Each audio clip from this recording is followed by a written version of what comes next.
And again, I have the chance to ask Dave and Kevin McIntosh from Taurus Games a couple of questions about MATCHPOINT Tennis Championships. First question: what do you think is so special about the option to create your own tennis star?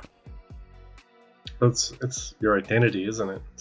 It's more about building a reputation than it is about building a character, I guess, because you build a character through the options that are there, but that's only just the beginning of everything.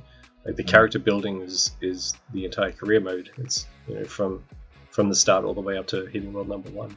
That's the real character building part of it. And what is so special to create your own tennis star in the game? Yeah, actually, I know the stats is one part of it, and I love seeing my stats grow as well. So going through and doing training and putting on different equipment and stuff and watching my stats increase. But that's just one part of it. I'm sort of not driven by that. I'm driven more about sort of winning all the competitions and watching myself go up the rank. And how extensive is the build crafting for stats, and how involved can players be? It's down to the player's play style and how they choose to grow their character. So your stats will develop dependent on the coach that you choose to train with. You unlock more coaches the higher up in rank that you go, and the more events that you complete. So you'll want to choose a coach that is providing bonuses to the stats that you want to grow first and foremost. So if you rely on a big heavy serve, then you want to choose a serving coach, and if you rely on a big forehand, then you choose a power coach. So this is kind of something there for everyone, depending on how you want to play. Plus, you might get to a certain point in your career and choose to focus on some of your weaker stats to try and boost those up. And then the gear that you're unlocking is the rackets and the shoes that you're unlocking from winning competitions. They help to round it out as well. So you might choose rackets and shoes that play into your weaker stats to try and round you out, or go for those big boosts and just max out on power and forehand, or power and serve, or volleys, or however it is that you choose to play. Okay. Do you have a preferred build? In the calendar, you've got those moments where you have to kind of make a choice between, do I enter this next competition and maybe unlock some other opportunities or have a chance to sort of go up the ranks, or there's a training event on instead that I know is going to give me an opportunity to get more points.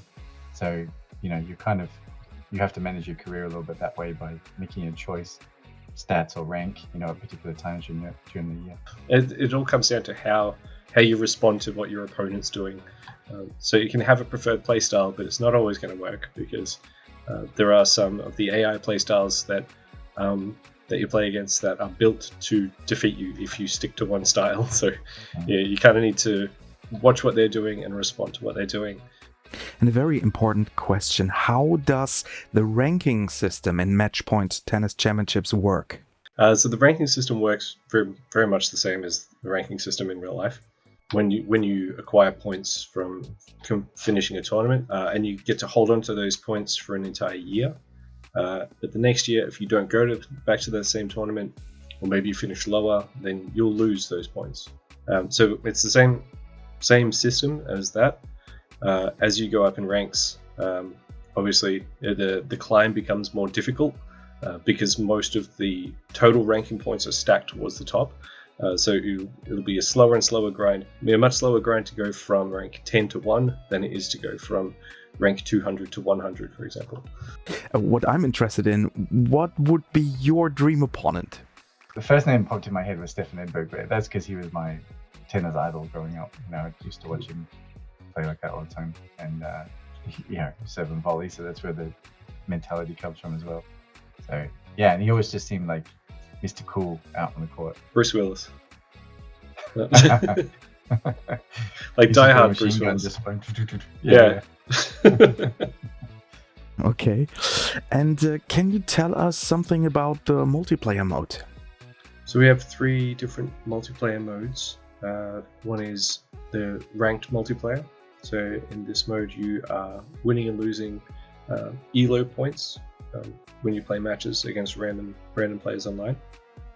You'll be matched against players that are around your level of elo skill, and it's to kind of make sure that there's always a challenge that is within your skill range for you to go up against. We're trying to put you up against the highest challenge that you can take, and that is good for you. Then in casual ranked mode, it ignores your elo ranking and just finds you a match. This is consequence free. Go have a fun match of tennis against a random player. And then the third and final is invite a friend mode, where you can, as the name says, invite a friend to have a game of tennis. And when you play multiplayer, you can take any one of those licensed players into the game, or you can take your career player as well. So even if you've just started a career or you're halfway through your career, you can take that original character and go and take them online against everyone else.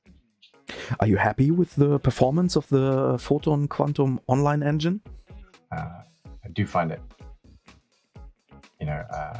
really responsive, actually. I was wondering about it early on in development because it's so fast paced and you have to be quite accurate, but the solution has been excellent. And you can run a real multiplayer tennis match against someone on the other side of the planet that is like you're playing on the same network. It's been really, I'm really happy with the result that's come out of it using that engine.